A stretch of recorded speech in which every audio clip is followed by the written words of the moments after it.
السلام عليكم، اهلا بكم احبابي في قناة تحديات الحياة. اهلا بكم في فيديو جديد. وحشتوني جدا جدا من الفيديو اللي فات. النهاردة باذن الله مع بعضينا فيديو جديد هنحبه كده مع بعضينا. الفيديو بتاعنا هيتكلم عن مستلزمات كحك العيد، نواعم العيد، ايه الخامات اللي احنا هنستخدمها مع بعضينا، الحاجات الاساسية اللي هي ايه. يعني نحاول نقتصد شوية في مستلزمات نواعم العيد، وهنشوف مع بعض دلوقتي ايه الحاجات اللي انا اشتريتها ولازماني في كحك العيد وبسكوت العيد وبوتفور العيد، وايه الحاجات اللي موجودة عندي من البداية ويعني هي اساسية ويعني مش هشتري تاني. يلا نشوف مع بعض المشتريات اللي انا اشتريتها واللي عايزينها يعني في مستلزمات ونواعم العيد. اول حاجة اشتريت الدقيق. طبعا هنا اشتريت دقيق اسمه حبوبة. يعني هو دقيق فاخر، كويس، يعني كتير استعمله وقال ان هو كويس في كحك العيد وبتفور العيد وكده. اشتريت منه 2 كيلو. الكيلو عامل 28 جنيه. الكيلو عامل 28 جنيه. زي ما انتم شايفين حضراتكم هما 2 كيلو زي ما انتم شايفين. يعني هو دقيق فاخر زي ما انتم شايفين. اشتريته للبوتفور، وطبعا انا عندي الكحك الناعم هعمله دقيق اللي هو جميع الاستخدامات. هنشوف مع بعض، تابعوني في الحلقات الجاية او في الفيديوهات الجاية هنتكلم عن نواعم العيد. وان شاء الله باذن الله هجيب لكم انجح الوصفات وانجح المقادير. زي ما انتم شايفين هنا طبعا الشوكولاته، شوكولاته كاكاو اكتر خام، يعني بحيث ان هي ايه طبعا اللي بنستخدمها في البوتفور وكده زي ما انتم شايفين. وطبعا هنا اشتريت اللي هو كيس حلواني، ده نوع ايطالي، عامل 40 جنيه، والشوكولاته هنا عامله 45 جنيه. وهنا الكيس الحلواني عامل 40 جنيه. انا كان عندي كيس حلواني في السنين الماضت يعني، وطبعا اتهالك وكده، فجبت كيس حلواني وهستخدم له البلابل بتاعه الاكياس الحلوانيه اللي هي ايه اتهلكت. وطبعا هنا جبت كوب معياري.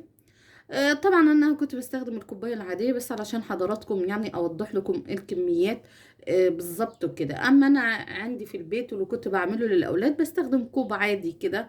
هنشوف مع بعض علشان نطلع الوصفه مظبوطه تاخدوها مني يعني تمام، وان شاء الله هتنجح معاكم من اول مره.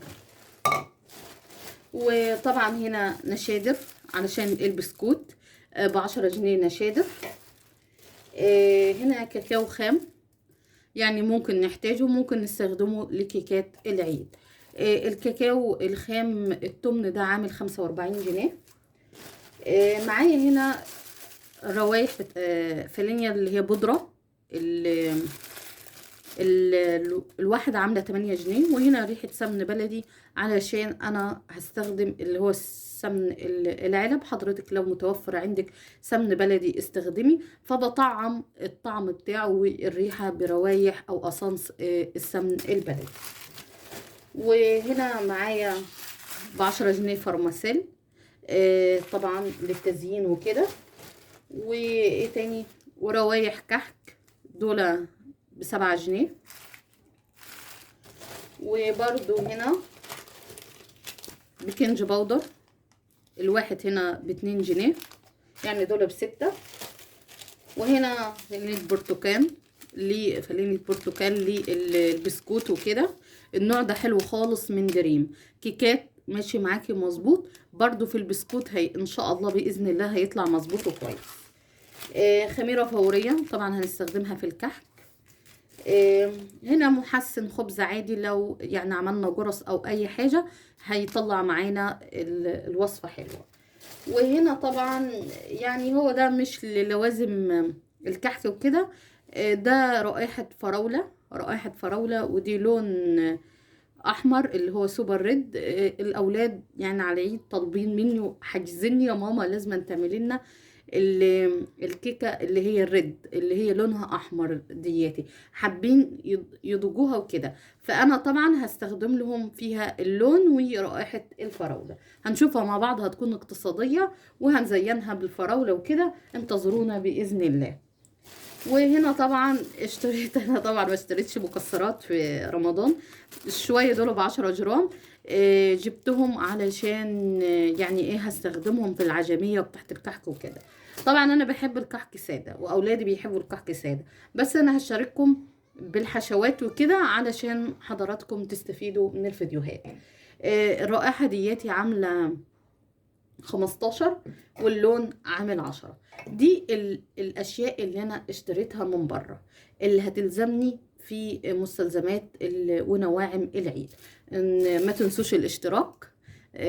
لو انتي معايا في الفيديو ده ما تنسيش الاشتراك، انزلي تحت الفيديو فعلي زر الجرس، اضغطي على اشتراك، اضغطي على اللايك، واكتبي لي تعليق كده يشجعني ويفرحني ويخليني احاول ان انا اقدم لكم احسن ما عندي.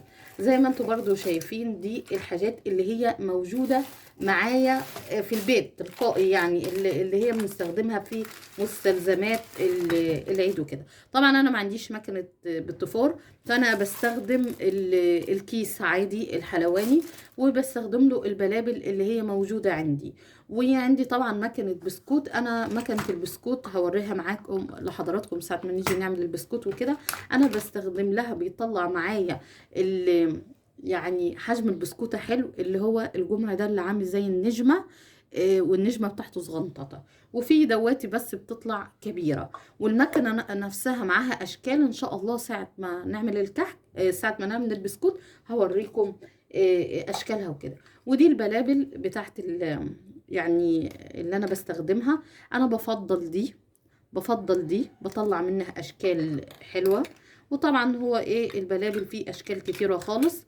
طبعا كل شكل تقدري تتحكمي منه وتعملي اشكال. طبعا بصمة الكحك، طبعا اللي هي الكحكات اللي اولادي بيحبوا يعملوا بيها، يعني بيفضلوها عن البصمة وكده، يعني فرحة الاولاد وكده. فهم بيحبوا يعني يعملوا العجينة ويحطوها ويعملوها بيها يعني. ودي طبعا اشكال وقطعات ممكن تستخدميها في مخبوزات العيد عامة.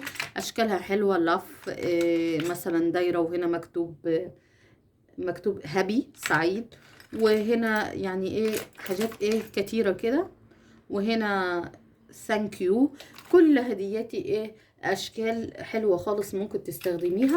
انا طبعا عرضت معاكي الفكره دي، لو انت كنت ناسيه حاجه انزلي هاتيها واعملي. طبعا احنا عارفين ان الحاجه غاليه والاسعار غاليه، بس حاولي انك انت تفرحي اولادك، لانها دي فرحه للاولاد ما بتتنسيش. كيلو كحك، كيلو بسكوت، كيلو بتفور هيدوجوا يعني وهيفرحوا وهيسعدوا يعني. وبتعتبر فرحة للعيال، بيشاركوا بتعملوا مع بعض روايح الخير بتملى البيت. وما تنسيش. وبكده انتهى الفيديو بتاعنا، وما تنسيش الاشتراك في القناة بتاعتي. وان شاء الله انا دلوقتي يعني هعمل السحور لأولادي، فهشارككم في مظهر السحور. يعني هشارككم اللي انا عملته معاهم مع حضراتكم في السحور، ونشوف وانتظروني في الفيديوهات القادمة.